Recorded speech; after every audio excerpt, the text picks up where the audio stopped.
The men seated around that $40 million conference table believed they were about to humiliate an unprepared woman for sport. But before the morning was over, every single one of them would wish they had listened the moment Claire Whitmore walked into the room. Hello, everyone. Before we begin today's story, I have a small favor to ask. Please hit subscribe and turn on the notification bell so you never miss our channel's new videos. It's quick, free, and the best way to support us in bringing you more dramatic stories. Your support means the world to us. Where are you watching from? Drop your city or country in the comments below. Thank you very much. Rain streaked against the glass walls of Holloway Capital's Manhattan headquarters while elevators carried billionaires, analysts, and hedge fund managers toward the 39th floor. The building smelled faintly of polished marble, espresso, and expensive cologne. Men in tailored Italian suits crossed the lobby with the confidence of people who believed money protected them from embarrassment. Assistants hurried through the halls holding tablets and coffee trays while giant LED screens displayed stock indexes rolling across the walls like glowing rivers of numbers. Then Claire Whitmore stepped out of the elevator alone. Her navy blazer looked older than the room she was walking into. Her brown leather bag had softened at the edges from years of use. And instead of designer heels, she wore practical black shoes still damp from the subway platform 3 blocks away. A few heads turned immediately, not because she looked powerful, but because she didn't. One junior analyst glanced at her conference badge twice before whispering something to the woman beside him. She smirked behind her coffee cup. Claire noticed it, but her expression never changed. Her eyes stayed calm, steady, unreadable. At the far end of the boardroom sat Graham Holloway, founder of Holloway Capital and one of the most feared investors on Wall Street. Silver-haired, sharp-jawed, and perfectly composed, he carried the kind of confidence that came from decades of controlling rooms with a single sentence. He didn't stand when Claire entered. He barely looked up from his tablet. "Can I help you?" he asked casually, as though she were catering staff who had wandered into the wrong meeting. A few investors chuckled under their breath. Claire adjusted the strap on her bag. "I'm Claire Whitmore," she said quietly. "I'm here for the presentation." Graham finally looked at her directly, and the faint amusement in his eyes spread across the room like permission. "You?" he asked. "You're the CEO?" Another investor leaned back in his chair and muttered, "This should be interesting." Soft laughter rippled across the table. Someone else whispered, "She doesn't even have an assistant." The giant windows behind them revealed the gray Manhattan skyline, while thunder rolled somewhere beyond the Hudson River. Claire walked toward the center seat anyway, calm, unhurried. Her shoes echoed softly against the marble floor as dozens of eyes followed her with open skepticism. Graham folded his hands together. "Ms. Whitmore," he said with a thin smile, "I hope your presentation is stronger than your first impression." The room laughed louder this time, but Claire simply placed her worn laptop on the table, opened it slowly, and said, "Actually, Mr. Holloway, my first impression is exactly what I wanted." For a brief second after Claire Whitmore spoke, the room fell into an uneasy silence, not because anyone respected her confidence, but because they were trying to decide whether she was serious. Then Graham Holloway leaned back slowly in his leather chair and smiled the way powerful men smiled when they believed they had already won. "That is interesting," he said calmly, folding his hands together beneath the glow of the conference lights. "Most people try to make a good first impression in this room." A few investors laughed again, louder this time, more comfortable now that Graham had given them permission. Claire remained standing beside the massive conference table while the city skyline stretched behind her in gray morning light. She connected her laptop to the projector with steady hands. Not rushed, not nervous, calm in a way that almost irritated the people watching her. One investor near the far corner checked his watch dramatically. Another opened his phone under the table without even pretending to hide it. "Before I begin," Claire said politely, "I would like to clarify that your office requested this presentation personally after reviewing our fourth quarter performance projections." Graham raised an eyebrow. "Our analysts review hundreds of companies every month." "You requested mine twice," Claire replied quietly. That subtle answer caused a brief pause around the table. Tiny, barely noticeable, but not everyone missed it. At the end of the room sat Ethan Mercer, one of the younger analysts at Holloway Capital. Unlike the others, Ethan was not laughing. He had spent most of the morning reviewing Claire's company profile before the meeting, and something about it had bothered him. There were missing details. No media interviews. No photographs from conferences. No flashy branding. But the revenue growth numbers were unusually strong. Too strong. Ethan glanced again at the thin folder in front of him, while the older investors continued exchanging amused looks. What exactly does your company do again? One woman asked with open skepticism. Healthcare optimization software, Claire answered. Artificial intelligence infrastructure for emergency hospital systems. The woman nodded slowly, unimpressed. Artificial intelligence, she repeated. Of course. Another investor smirked. Every startup says artificial intelligence now. Soft laughter spread across the room once more. Claire stood there absorbing every comment without reacting. Her posture never changed. Her expression stayed composed. That composure began frustrating Graham more than defensiveness would have. Usually people shrank under pressure in his boardroom. Usually they stumbled over words, apologized too much, or tried desperately to impress him. Claire did none of those things. Ms. Whitmore, Graham finally said, his tone sharpening slightly.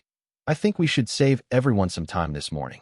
You are asking for a substantial investment from people who have spent decades evaluating billion-dollar markets.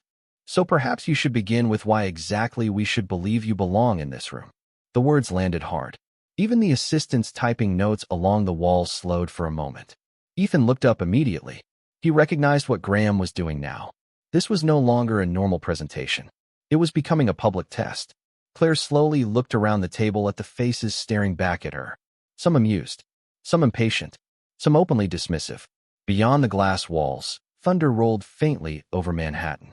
I did not come here asking for permission to belong in this room, Claire said evenly. I came because your firm requested access to my technology. The room went still again. Graham's smile faded by half an inch. Then he tapped the polished table with one finger and said, Fine. Then let us make this simple for everyone here. Put your very first slide on the screen right now, and let us see whether your company is actually worth our time. Claire Whitmore rested one hand lightly against the conference table as the projector hummed overhead, and for the first time that morning, every person in the room focused completely on her. Not because they respected her, but because they were waiting for her to fail. Graham Holloway leaned back comfortably in his chair, while rainwater crawled down the giant windows behind him in thin silver lines. Go ahead, he said smoothly. Impress us. The words sounded less like encouragement and more like a trap already closing shut. Claire looked around the room once before speaking. Before I show the presentation, she said calmly, I think it is important to understand why our system exists. One investor sighed loudly enough for everyone to hear. Another took a sip of coffee and muttered, Here comes the emotional founder speech. Several people smiled at that. Claire ignored them. 3 years ago, she continued, emergency room delays caused over 200,000 preventable complications nationwide. Most hospitals still operate on outdated allocation systems. Our software was designed to predict overload patterns before they happen. Graham tapped his pen against the table twice. Ms. Whitmore, he interrupted, we are investors, not a charity board. More quiet laughter rolled through the room. Claire nodded slightly, as though she had expected the interruption. And that attitude, she answered softly, is exactly why your competitors missed what is happening in healthcare technology. The atmosphere shifted for half a second. Tiny. Sharp. Ethan Mercer noticed it immediately. He also noticed something else.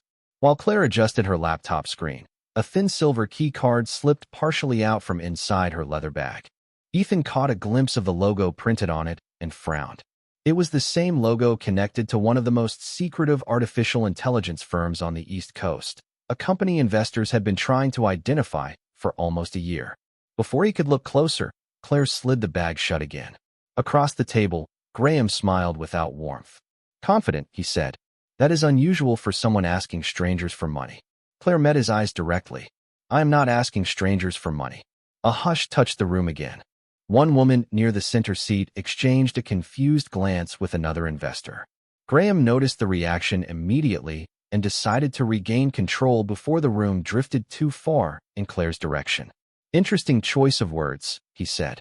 Because according to the briefing packet, your company has never completed a major acquisition, never appeared on national media, and operates out of a renovated warehouse in Newark. Someone at the table chuckled. Very glamorous. Another investor added, Maybe she watched too many startup documentaries. Even some assistants near the walls smiled quietly while typing notes.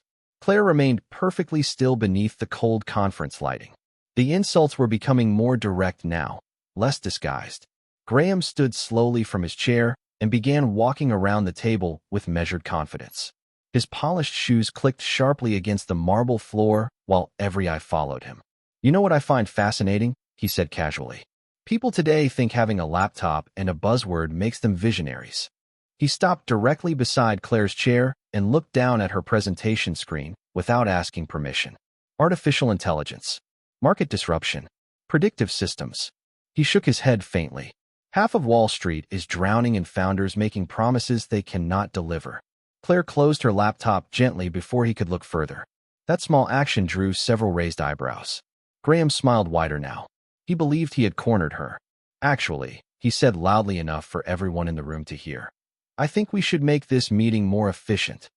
He turned toward the investors around the table. "Instead of listening to prepared marketing slides, why does Ms. Whitmore not answer a few real questions first?" The room immediately came alive with interest. Some people leaned forward for the first time all morning. Others smiled openly now, sensing entertainment. Ethan's stomach tightened. He could already see where this was going. Graham slowly returned to his seat, folded his hands together again, and looked directly at Claire with cold amusement in his eyes. "Tell us something simple first," he said. "Without your slides, without your rehearsed pitch, and without your polished talking points. Why should anyone in this room believe you are capable of leading a billion-dollar company?" The question hung over the conference table like cold steel. For several seconds, nobody moved. The only sound came from rain tapping softly against the giant windows overlooking Manhattan. Claire Whitmore stood alone beneath the white conference lights while 24 wealthy investors watched her with open skepticism, waiting for her to stumble. Graham Holloway sat back in his chair with the relaxed confidence of a man who had embarrassed hundreds of people before and expected this morning to become one more story he could laugh about over dinner. Ethan Mercer lowered his eyes briefly toward the folder in front of him. Something about this entire situation felt wrong now. The room was no longer evaluating an idea. It was enjoying humiliation. Claire folded her hands calmly in front of her. "Leadership is not proven by appearances," she said quietly. "It is proven by results when pressure arrives." Graham smiled faintly. "That sounds inspirational." Several people laughed again. One investor near the end of the table leaned sideways toward another and whispered loudly enough to carry across the room, "She sounds like a motivational podcast." More laughter followed. Claire remained composed. Not angry, not defensive. Her calmness began making the room uncomfortable in ways nobody wanted to admit. Graham slowly stood once more and walked toward the enormous screen mounted on the wall. "Here is the problem, Ms. Whitmore," he said. "People come into rooms like this every week claiming they are visionaries. Most disappear within 6 months." He turned toward the investors around him. "Do you know what successful founders usually understand?" Nobody answered. Graham looked back at Claire. "Presentation matters. Perception matters. Credibility matters." His eyes drifted deliberately toward her worn leather bag resting beside the chair. "And whether we like it or not, people judge confidence long before they judge numbers." Claire glanced briefly at the skyline beyond the windows. Gray clouds rolled low over the city while flashes of distant lightning reflected against the glass towers outside. "You are right," she answered softly. "People judge very quickly." The room quieted slightly at the tone in her voice. Graham folded his arms. "Then perhaps this meeting has reached its conclusion." The sentence landed heavily across the table. Several investors immediately relaxed, believing the entertainment was over. One woman began gathering her papers. Another checked her phone again. Ethan looked up sharply.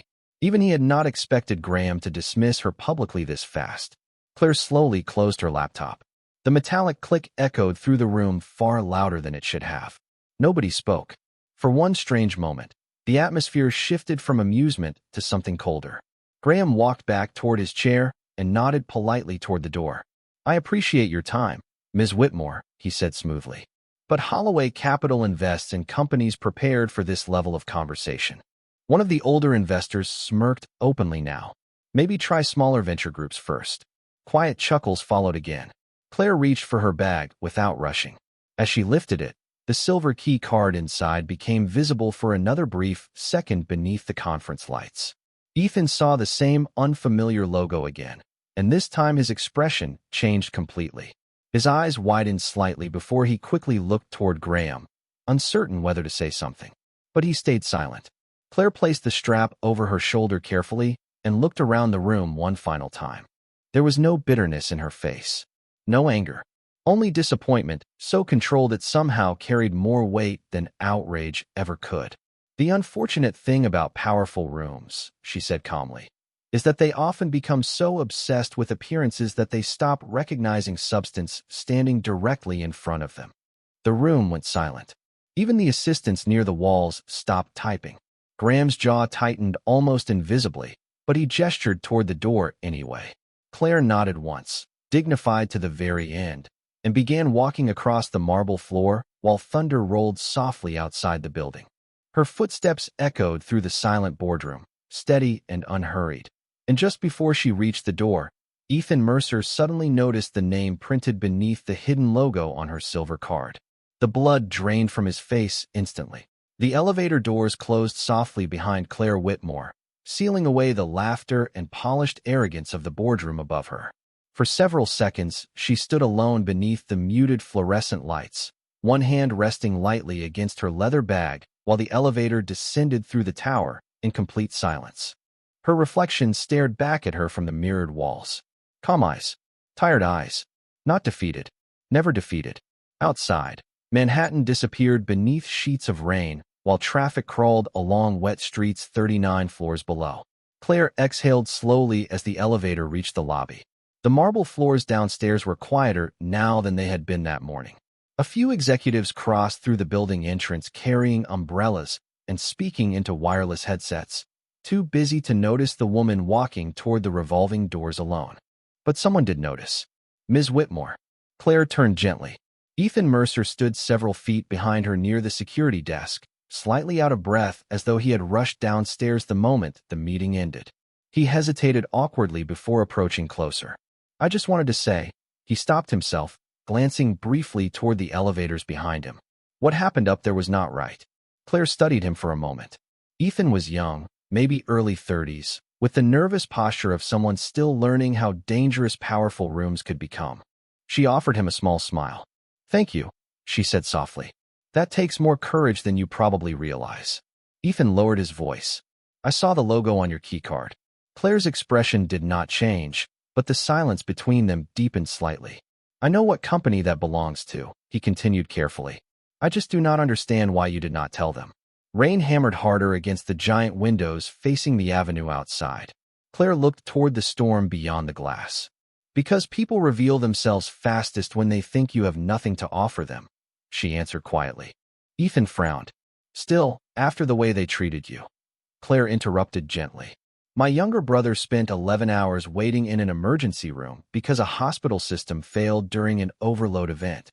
Her voice remained calm, but something deeper moved beneath it now. He died 3 years ago this week. Ethan froze completely. The noise of the lobby seemed to disappear around them. Claire looked down briefly at the silver watch on her wrist, the only expensive thing she wore. This meeting mattered because today was the anniversary of the promise I made afterward, she said. I promised I would build something that could prevent families from hearing the words mine heard that night. Ethan swallowed hard, visibly shaken. Claire noticed his discomfort and softened her tone immediately. Do not feel guilty for them, she said kindly. Power often confuses people into believing dignity belongs only to those who look successful. The young analyst glanced toward the elevators again, ashamed now of the room upstairs. You still could have humiliated all of them, he admitted quietly. Especially Graham Holloway. Claire smiled faintly, almost sadly. Humiliating people rarely changes them. A hush settled between them while taxis splashed through rainwater outside the tower entrance. Then suddenly the sound of engines echoed through the street beyond the glass. Deep, expensive, unmistakable. Several black luxury SUVs rolled sharply to the curb outside Holloway Capital one after another, their headlights cutting through the gray rain like blades. The building security guards immediately straightened. Receptionists exchanged confused looks. Even executives in the lobby slowed down to stare toward the entrance. Ethan turned toward the windows, his face tightening with confusion. Claire remained perfectly still. Then one final car stopped directly in front of the revolving doors, longer and more elegant than the others, its polished black surface reflecting the storm above Manhattan. A driver stepped out instantly and opened the rear passenger door with visible urgency. And the moment the first person inside began stepping onto the sidewalk, the entire atmosphere inside the lobby changed. The revolving doors turned slowly as the man from the black sedan stepped into the lobby, and the atmosphere inside Holloway Capital changed so quickly it felt almost physical. Conversations stopped mid-sentence. Security guards straightened immediately. Even the receptionists behind the marble desk exchanged startled looks before lowering their voices. The newcomer was older, perhaps late 60s, dressed in a charcoal overcoat darkened slightly by the rain outside. There was nothing flashy about him. No visible jewelry. No dramatic entrance. But powerful people rarely needed to announce themselves. Their presence did it for them. Ethan Mercer stared in disbelief the moment he recognized him. "That is Arthur Bennett," he whispered under his breath. Claire Whitmore remained calm beside the windows while the billionaire founder of Bennett Global Systems crossed the lobby with measured steps. Arthur Bennett was not simply wealthy. He was one of the most influential figures in American healthcare technology, a man whose investments quietly shaped hospital infrastructure across the country. He almost never appeared in public meetings personally anymore. Yet here he was, entering Holloway Capital during a storm with 3 senior executives following close behind him. The lobby fell silent as Arthur Bennett stopped directly in front of Claire. For one brief moment, nobody moved. Then, to Ethan's complete shock, the older billionaire smiled warmly and extended his hand first. "Claire," he said, "I have been trying to reach you for the last 40 minutes. Several people nearby visibly stiffened. Ethan glanced toward the elevators instinctively, already imagining the boardroom upstairs. Claire shook Arthur's hand politely. "I was in a meeting," she answered. Arthur Bennett's expression shifted subtly as though he already understood exactly what kind of meeting it had been. His eyes drifted toward Ethan. Did Holloway Capital finally see the presentation? Ethan hesitated. Before he could answer, one of the receptionists nervously stepped forward. "Sir, Mr. Holloway is still upstairs if you would like us to notify him immediately." Arthur Bennett looked at her calmly. "Please do." The receptionist nearly rushed back toward the phone. Upstairs, the atmosphere inside the boardroom remained relaxed for exactly 3 more minutes. Graham Holloway was pouring himself sparkling water while several investors casually discussed lunch reservations and upcoming acquisitions. Claire Whitmore had already become a joke drifting through the room. "Artificial intelligence infrastructure," one investor mocked lightly. "Apparently everybody is changing the world now." A few people laughed again. Then the conference room doors opened abruptly. A senior assistant entered, pale-faced and visibly shaken. "Mr. Holloway," she said carefully, "Arthur Bennett is downstairs requesting immediate access to the boardroom." The room froze. Completely. Graham slowly lowered his glass. Arthur Bennett. Even saying the name aloud changed the energy instantly. Several investors sat upright. One woman nearly dropped her pen. Graham frowned deeply. "What is he doing here?" The assistant swallowed hard. He specifically asked whether Claire Whitmore was still in the building. Silence swallowed the room whole. Ethan Mercer entered seconds later behind the assistant, his breathing uneven from rushing back upstairs. He looked directly at Graham. "Sir," he said quietly, "I think we made a very serious mistake." Graham stared at him. For the first time all morning, uncertainty flickered across his face. Downstairs, Arthur Bennett stood beside Claire near the lobby windows while rain hammered against Manhattan outside. "I reviewed the hospital pilot numbers last night," he told her calmly. "Your system reduced emergency overload response time by 38% in Chicago alone." Claire nodded once. "The full projections are stronger now." Arthur gave a faint smile. "I know. That is why half of Wall Street has been trying to identify your company for 11 months. Upstairs, the elevator doors opened sharply. Graham Holloway stepped out into the lobby with several investors following behind him, their earlier arrogance completely gone. The moment Graham saw Arthur Bennett standing beside Claire Whitmore, the color drained slightly from his face. Arthur turned toward him slowly. The entire lobby went silent. Then, in a calm voice that carried through the marble hall like ice across glass, Arthur Bennett said, You dismissed the most important technology founder in modern healthcare without even recognizing her name. No one in the lobby moved after Arthur Bennett spoke. The rain outside seemed quieter somehow, as though even the storm beyond the glass towers of Manhattan had paused to listen. Graham Holloway stood frozen several feet away from Claire Whitmore, while investors who had laughed at her less than an hour earlier now stared in open disbelief. The confidence that had filled the boardroom upstairs had disappeared completely. In its place sat something far more uncomfortable: uncertainty. Arthur Bennett removed his gloves slowly and handed them to one of his executives without taking his eyes off Graham. "Do you have any idea," he asked calmly, "how many firms in this city have spent the last year trying to identify the architect behind the MedAxis emergency response engine?" Graham said nothing. Ethan Mercer looked around the lobby and realized half the people standing there suddenly recognized the name. One investor near the elevators whispered under his breath, "MedAxis?" Another looked visibly stunned. The system had become one of the most discussed healthcare technologies in America after quietly reducing hospital overload crises across multiple states. Analysts had called it the future of predictive emergency care. Nobody knew who built it because the ownership structure had remained private the entire time. Arthur Bennett finally turned slightly toward Claire. "I advised her not to stay anonymous this long," he admitted. "But she believed the work mattered more than publicity." Claire gave a faint smile. "Most people only listen after they see headlines." Graham's expression tightened. "You are telling me," he said carefully, "that she created MedAxis?"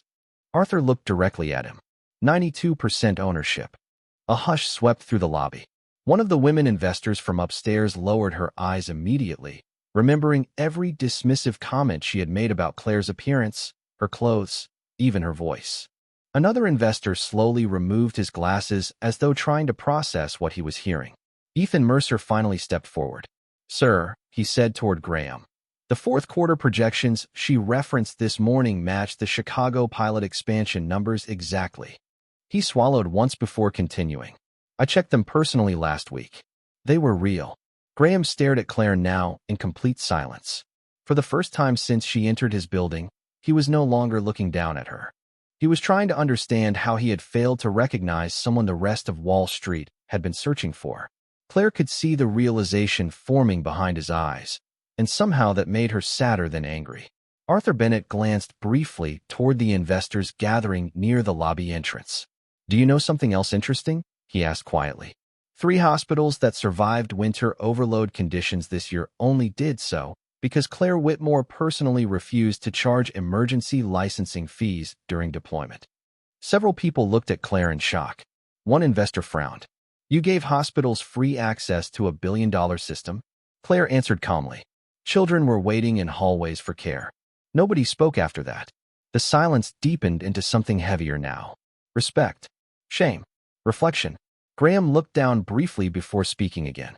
"Ms. Whitmore," he said carefully, struggling to regain composure, "if there has been a misunderstanding this morning, I would like to correct it." Claire met his eyes gently. "There was no misunderstanding, Mr. Holloway." The words landed softly, but they cut deeper than anger would have. Ethan noticed several employees nearby lowering their heads in embarrassment. Claire could have humiliated every person in that building at that moment. Instead, she simply adjusted the strap on her worn leather bag and spoke with the same quiet dignity she had carried all morning.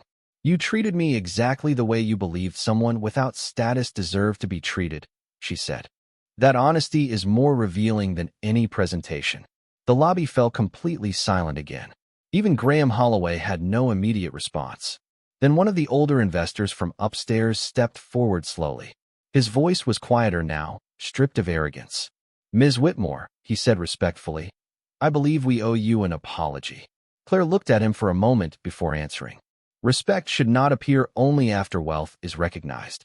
The room went still, and from that moment forward, nobody in Holloway Capital looked at Claire Whitmore the same way again. Rain continued falling over Manhattan long after the tension inside the lobby had changed into something quieter and far more honest. Nobody laughed anymore. The same investors who had mocked Claire Whitmore upstairs now stood in respectful silence, while employees moved carefully through the marble halls as though the building itself had suddenly become aware of its own behavior. Graham Holloway remained near the elevators, his face drained of certainty. For years he had built his reputation on judging people quickly, reading weakness instantly, controlling rooms before others could even speak.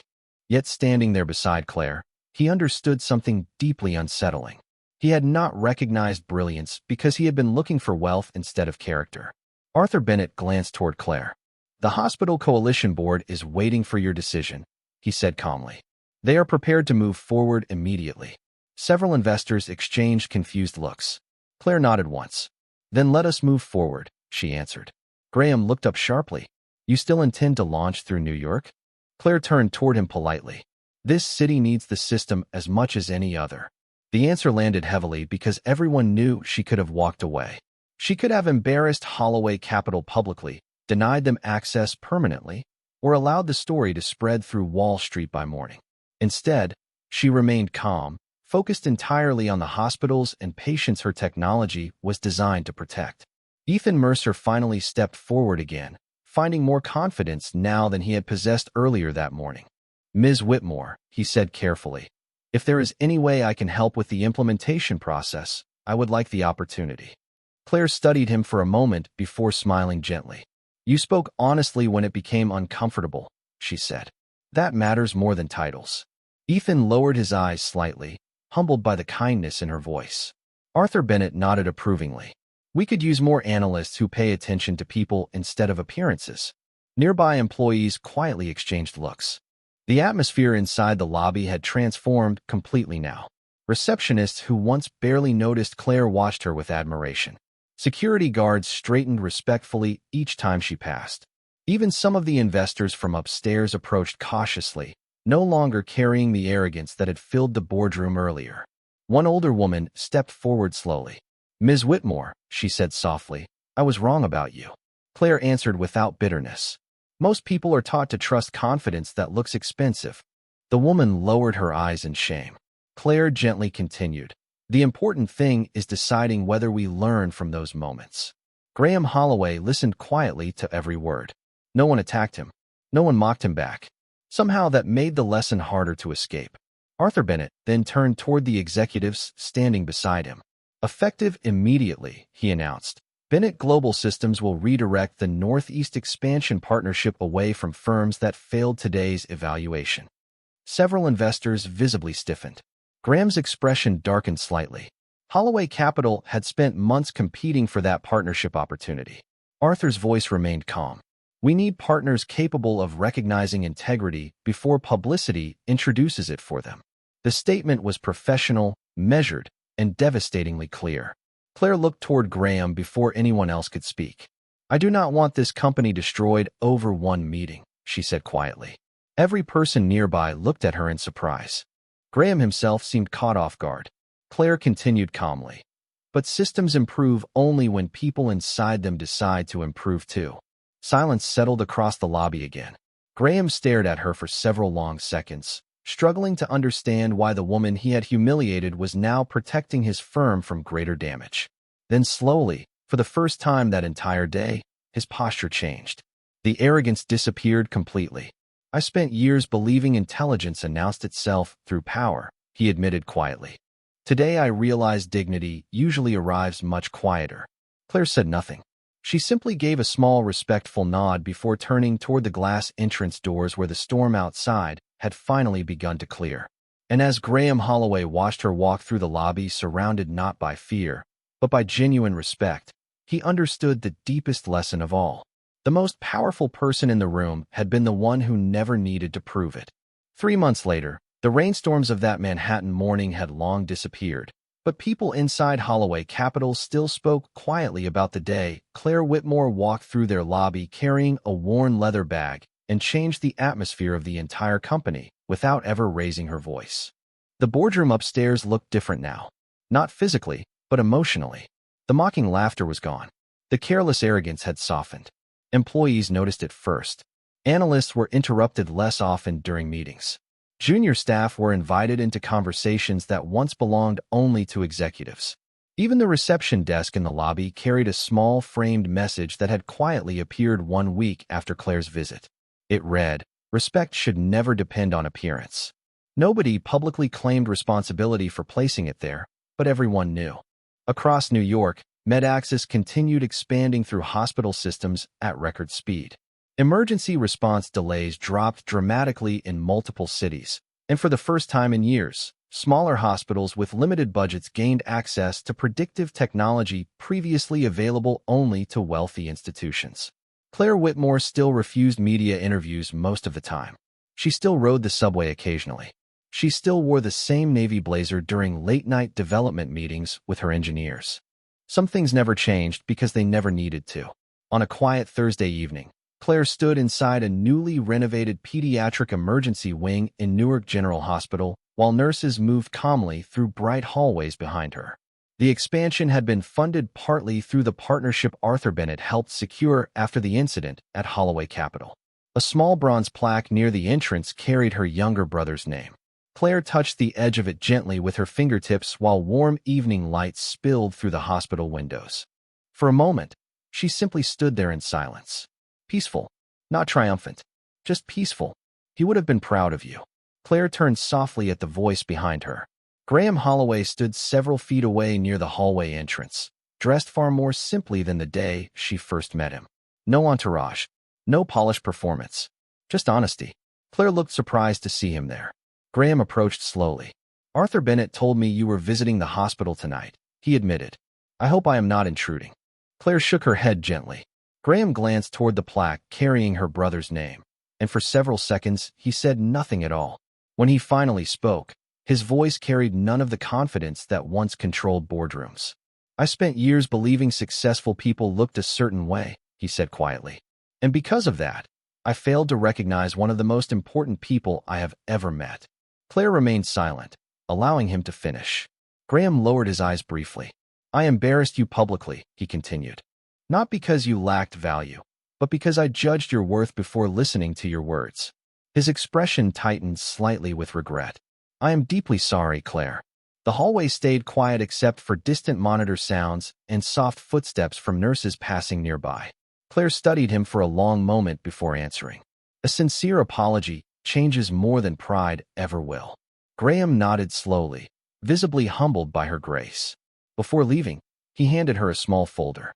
Ethan Mercer is now leading our healthcare ethics division, he explained. He recommended several reforms after that day, and for once, I listened immediately.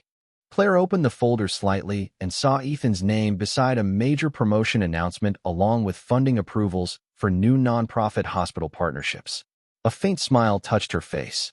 That was the right decision, she said softly. Graham gave a quiet nod, then stepped back toward the hallway entrance. For the first time in his career, he looked less like a man trying to control power and more like someone finally learning how to deserve it. Claire remained beside her brother's memorial plaque as the evening sun faded gently across the hospital windows. Nurses continued their work. Families sat together in calmer waiting rooms. And that night, everyone who crossed Claire Whitmore's path remembered something far more valuable than wealth. Dignity does not ask to be noticed. It only waits for someone wise enough to recognize it.